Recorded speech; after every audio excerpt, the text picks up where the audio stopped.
Yeah, totally. So with this group in L3 this year, we have a good handful of students that have expressed their interest in not only history, but specifically World War II history. So um, it's fascinating just working with students over the years. You definitely have those that have their different time periods that they're into, and we have a pretty good sized group that is into the World War II, World War One era. So working with them and seeing their passion uh, for World War II history, knowing every single vehicle that was in World War II and all of these crazy, you know, like very specific facts about the war that, you might never come across in a normal history book. It's just so fun to have those conversations with them on top of how much fun they've had being able to go travel in the past. So, working with them, brainstorming ideas on what we could do with something history related, World War II related, and travel related. Um, Kind of the perfect combination of being able to go to a place like Normandy and Washington, D.C., and really experience it all firsthand. So, really, the students are the driving factor behind it. I also, don't get me wrong, love traveling and history myself. I got my teaching license in history, so I had a background with history in the past too. So it's cool to see it all come to fruition and have it be a very student-driven trip. So we're excited, and the students are pumped up for sure. Yeah, thank you for sharing that, Drew. It's really cool to see when a student or multiple students come together and have an idea, have a passion, and bring that trip idea, and then watching it come to life, I think is really special. And I think it is, 10 times more motivating when it's like this is their thing. So that's kind of what we want to continue driving and continue creating at Alpha. We don't want the trips to be something, oh, I see it and I think it's cool. Surely the middle school students will think it's cool. Like I want it to come from them and based on their passions, especially with Genesis Project. We'd love to tie in anything related, even if they can land like an internship, apprenticeship, things like that. So this is also just kind of a note, like always encourage your students to speak out on those things and speak up on what they're interested in because their guides are really exceptional in wanting to push them and drive them towards their passions and find things related outside of the classroom. And then my role is getting to like really create those things and bring them to life. So just a note of like these things can happen because the kids are excited and because they have amazing guides that push them towards that. So we'll go ahead and get started. I'll share my screen. I think it's with Google Chrome. Let's see. All right, this is for Zoom. So I'm just going to move this down real quick. Go into, okay, can everyone see my screen? I can. Perfect. Yep. All right, we'll go full screen here. So this is just our limitless L3 World War II trip, Washington, D.C. and Normandy. I believe Paris will also be incorporated into this. That is where you have to fly into. And for our Italy trip that we're taking in December with our Brownsville students, learning about citrus and olive oil, it's a harvest exchange. We stop in Rome because it's the major airport we're flying into. So we're going to take advantage and see the Colosseum, see the Trevi Fountain, things like that. So I think we're going to do something similar for this trip. It's kind of hard to be in Paris and then just like bypass it all. So I think we're also going to include some World War II history and walking toward there. And I'm also speaking with the Normandy Academy 2 weeks from now. The lady who has started it, it's a trip for 16 and up. And so it was originally something where I was like, oh, we can get them all signed up for this, but age requirement. But I'm talking to her to kind of get the same network connections and just very similar schedule. So we will be like creating this and like alphafying it, but any sort of network and connections we have in those countries and in those spaces will be really valuable, especially getting to work with veterans, getting to work with people directly involved in this field. And then this study will be really exciting. So we're looking forward to that as well. At Alpha, we believe that real learning takes place when students connect with the world beyond the classroom. It's very evident, especially in L3. The World War II experience offers a unique opportunity for our students to explore key historical sites, engage deeply with pivotal moments in history, and gain a profound understanding of the events that shaped our world. This immersive journey from Washington to the beaches of Normandy will foster independence, critical thinking, and historical awareness. It's kind of a unique opportunity for these students whenever they have a little bit of history in their IXL learning and in their independent learning, but to take that one step further off the page, I think is the most valuable way to learn history. So I'm really excited for the students who are excited about this and getting to kind of see everything that they've been like deep diving on in Wikipedia or the History Channel, all of these different things, like actually getting to see these historic sites and seeing the tanks and everything. So I'm really looking forward to it.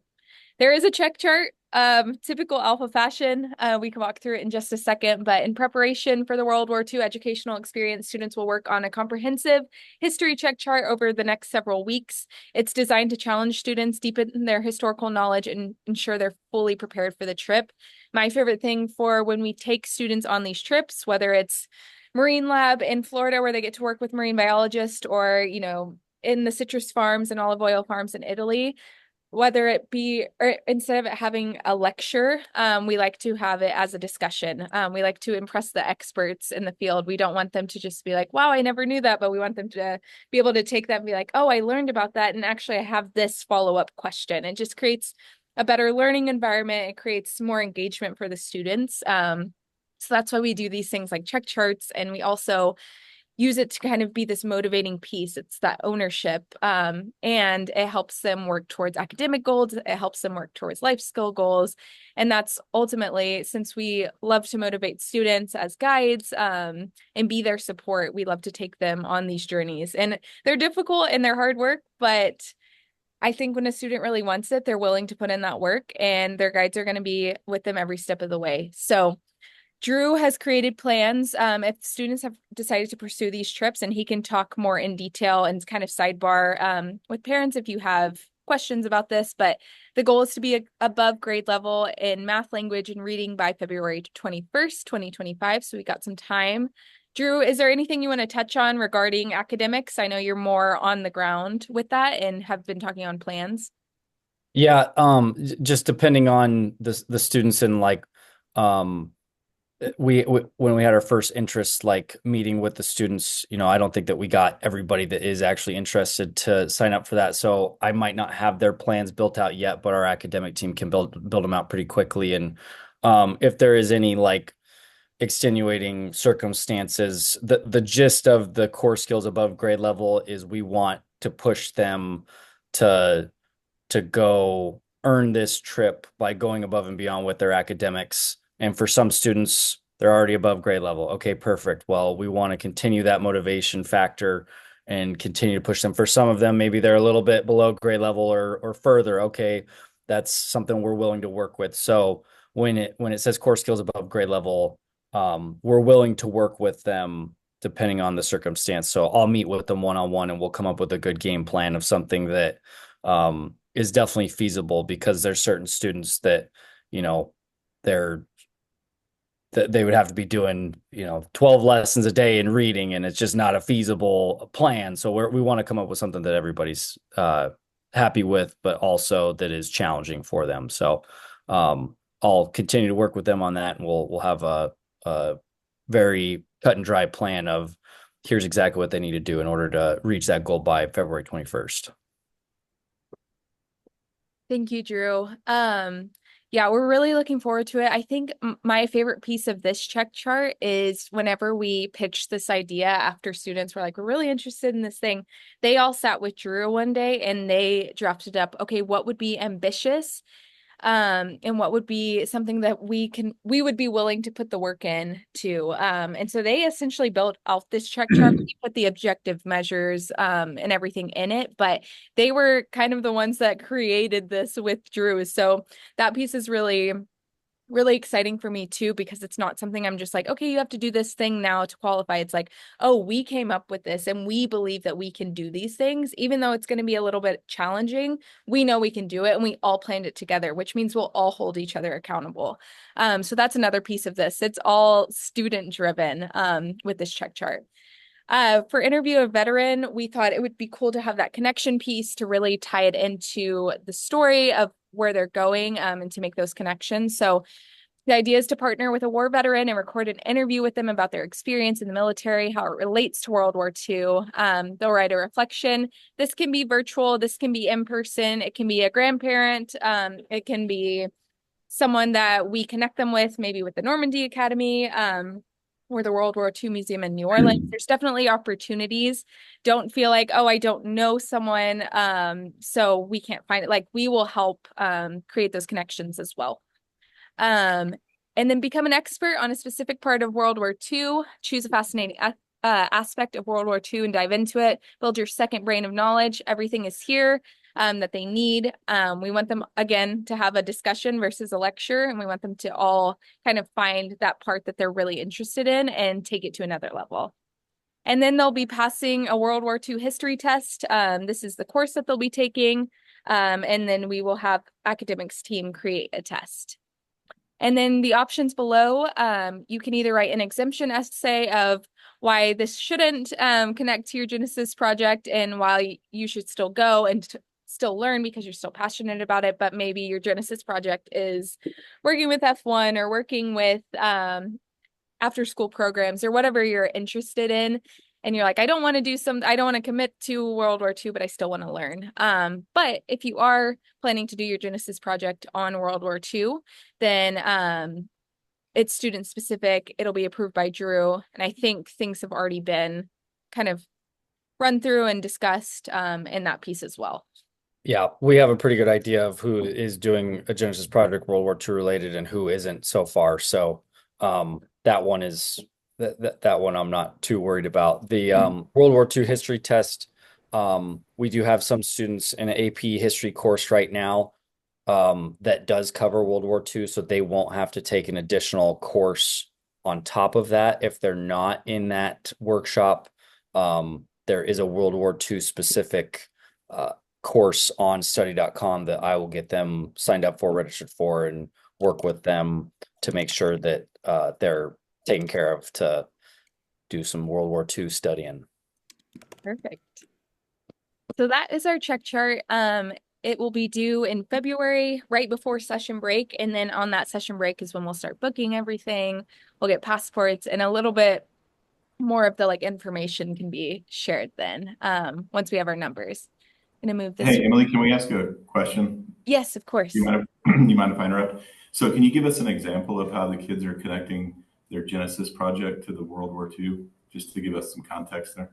Yeah, Drew's got that one because Yep, he's and I can answer that one. So, for example, we have two students that are connecting World War II in their Genesis project, where basically they're taking a medium, whether it be art or building a diorama, to display a battle scene from World War II. So, I have one student who's doing Battle of the Bulge. I have another student who's considering doing D-Day.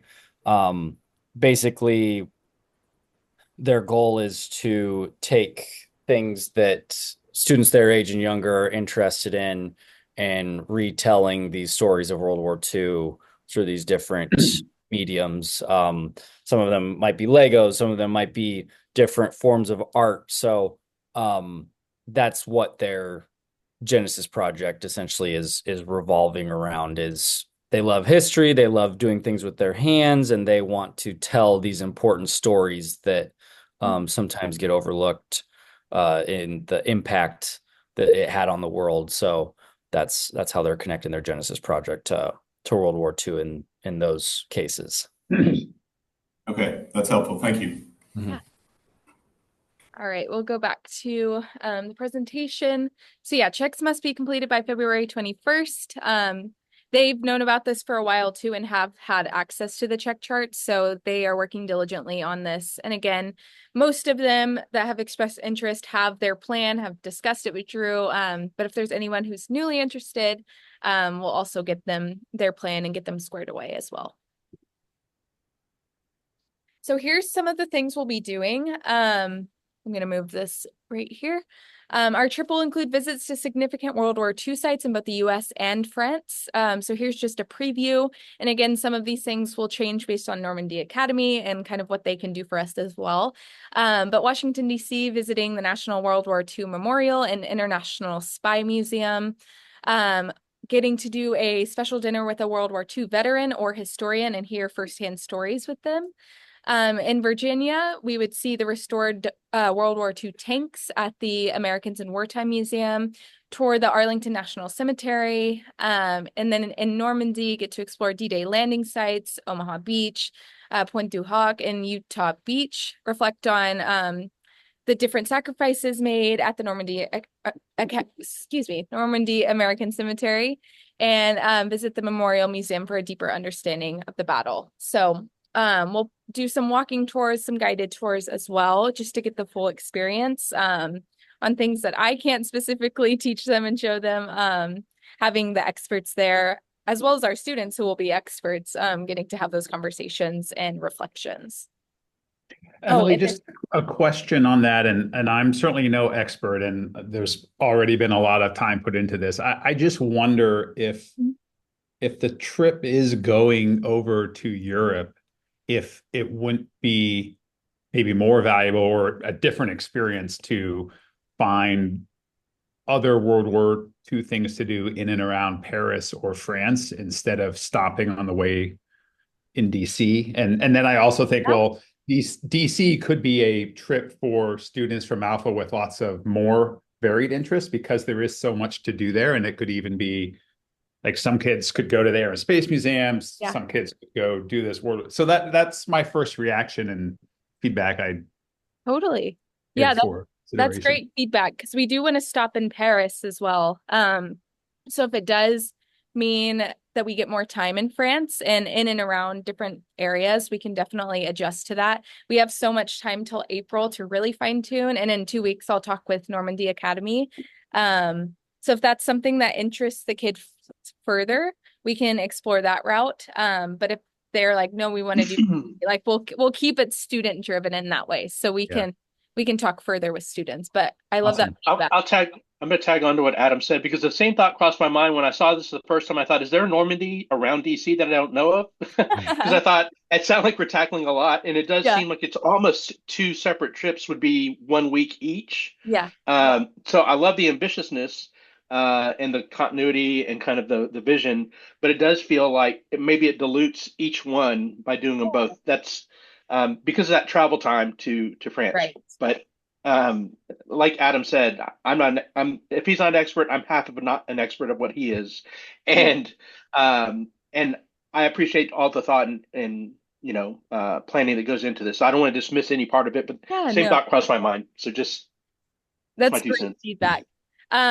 Really our driving force around that was we have to fly to DC or Philly or Newark to get to Europe. And so there was going to be a stop regardless. So that was more what we're looking at. But if we can just make it directly to France, we'll do obviously still a labor, but if it's just solely to France, we can see what students are interested in. Road trip to Belgium or the Maginot Line. Like it just seems like there's so much more do stuff. Oh, totally. Yeah. Awesome. Thank you. Yeah, of course. And the trip dates are April 7th through 14th currently. So qualifications, the reason we have them in February is because flights and everything start going up astronomically if we book it last minute. And so we want to make sure that we have enough time to plan, as well as if students need passports or they realize, it's expiring in 6 months, like we have some quick turnaround or enough turnaround time for students to get what they need. Accommodations, obviously don't have these figured out yet because we're still trying to figure where we're going and what we're doing and where we need to be and how many students, because that also changes the amount of bedrooms, if we're doing hotel versus Airbnb, but everything will be centrally located. And once we have more information on that, and how many students are going, we'll share that. Some of the itinerary highlights, we talked a little bit about this. So if we do go to DC, it would be the National World War II Memorial and the International Spy Museum, working with historians and veterans, experiencing French culture, learning about the historic sites of Normandy, and then reflections ceremony at the Normandy American Cemetery. Here's just some pictures. I always like to provide visuals just to kind of see where we'll go and some of the exciting pieces. And then safety and supervision, it's always our top priority throughout these programs. In both the US and France, students will be accompanied by Alpha staff and experienced local guides. Our partners include historians, museum staff, translators, ensuring all activities are safe, educational, and enriching. Drew and Emily will be going, and based on numbers, there might be one more guide. As of right now, we won't have parent chaperones just because of how our typical trips go. But if parents are like, I'm really excited and want to do this myself, like you can always join. It just wouldn't be through like Alpha. Like we wouldn't stay, if we're doing an Airbnb, like parents wouldn't stay at the Airbnb. Alpha wouldn't provide the funds for this, which for students, it will be funded. So that's just a note right there. So the parents that are interested could get together and plan a trip that coincides Totally. and join activities. Yeah, we just wouldn't have parents in charge of students or, like taking on that role. So yeah, it would kind of just be a separate. I know some parents want to travel after, and that's totally fine. They just wouldn't be like associated with the Alpha trip or like funded by Alpha, if that makes sense. Understood. Travel info needed. Again, this is out in February, so there's no like urgent matters or urgent needs right now, but this would just be full name for your passport, photo of the passport with number, expiration, issuing country, date of birth, always the primary and emergency contact information, special accommodations or dietary, and travel authorization that will be notarized. That's really everything that we would need. And that again wouldn't be till February because right now we don't know who's qualifying. So but yeah, this will all be sent out to parents, and this will be sent out closer to the deadline as well, just to make sure that we can get everything we need, because then Drew and I can book everything once we have passports and information that we need. So now it's just questions. We will have a follow-up meeting in March to discuss this more in depth, especially after we book flights and have that finalized itinerary. We just wanted to kind of get it out to parents as early as possible to make sure that there's awareness, make sure that students can be held accountable if they're working towards this. But I can't provide more information right now. I wish I could, but it's hard when we don't know numbers, we don't know qualifications, but anything that I can get out to you early, I think benefits the community and benefits parents and students.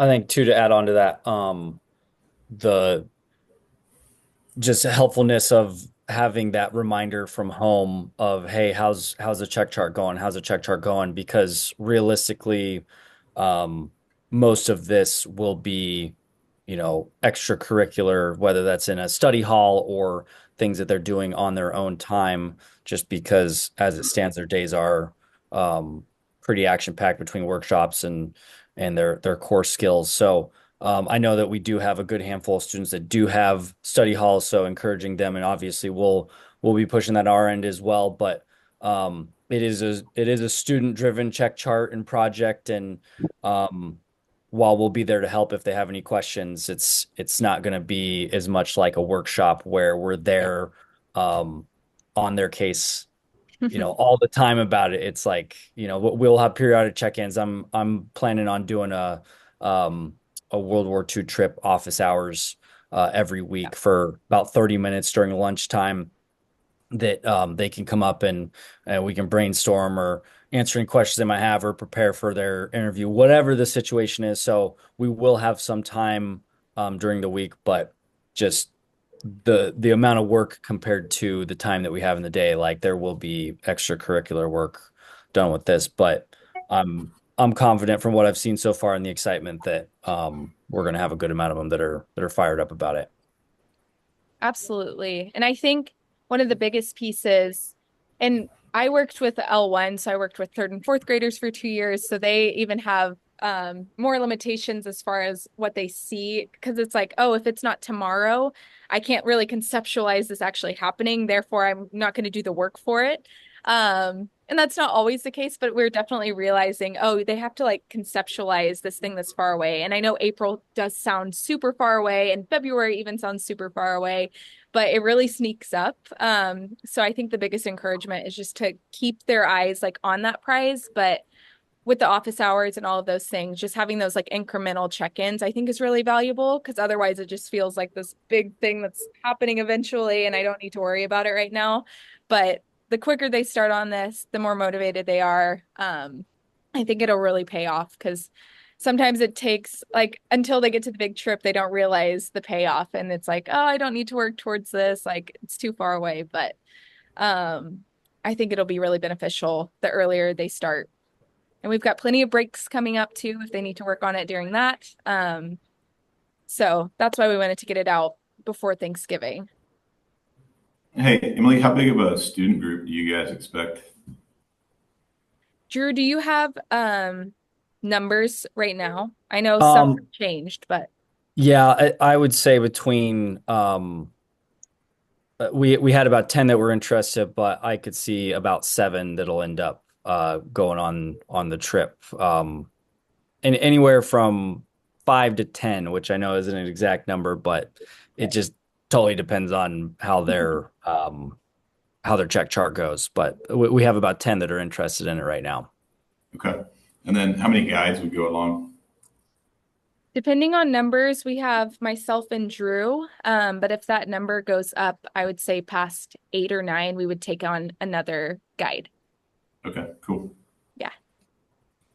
Just based on past trips and numbers and stuff.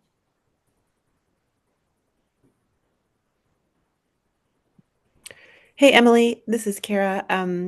I missed the first few minutes, but I wondered, along with the checks, would they be required to finish a certain amount of levels, grade levels, in whatever curriculum they're working in before this trip? Yes, they all have individualized goals with the academics team and with Drew. So for example, Jackson will have that goal set for him already, and he's going to be working towards it. And Drew, if you want to speak on anything else, or if that needs to be a sidebar conversation, then we can totally talk. Yeah, no worries.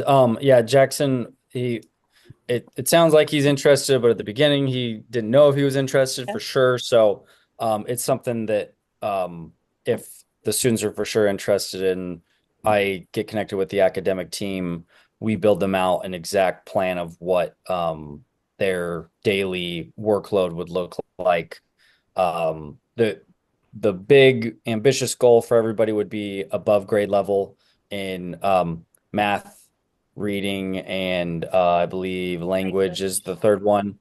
Um, and then, in addition to that, they're working on their either their AP history course, which Jackson's doing with my workshop, or they're taking a World War II specific course, which is a lot shorter on their own time through study.com as well. And then they'll end up and taking a World War II history test that our academic team will put together based on what they've studied. So the individualized plans, it is a case by case basis depending on where the student is. We want them to be ambitious. We want them to be pushed. So when it says above grade level, that is just kind of a case by case situation for students. So long story short, I'll get with the students one by one. We'll take a look at where they're at. We'll take a look at what makes the most sense as far as an ambitious goal to get them pulled through a lot of work essentially so that they can go and have an amazing experience. It's kind of our sneaky way of getting them ready for high school too. Thank you. Yeah.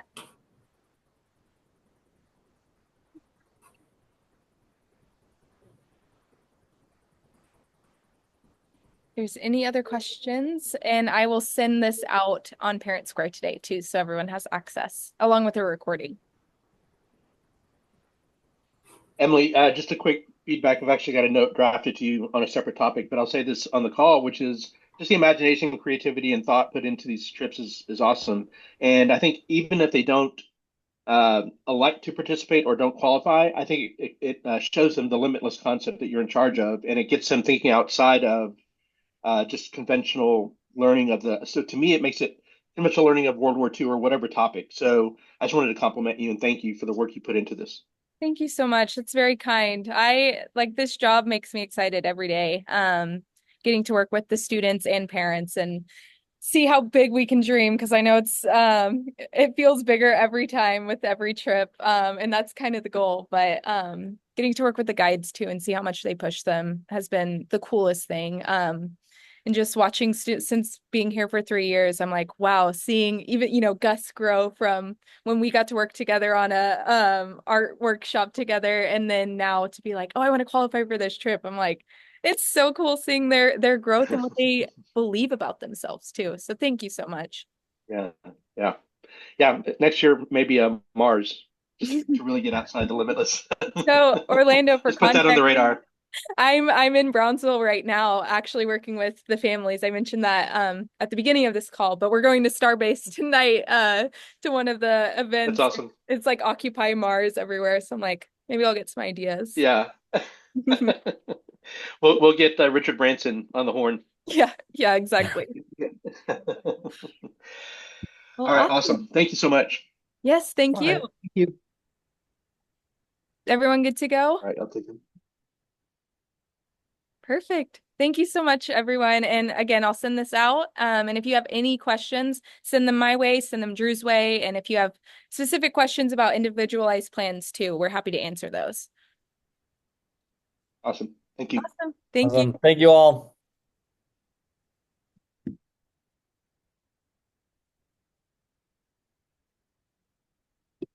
Perfect.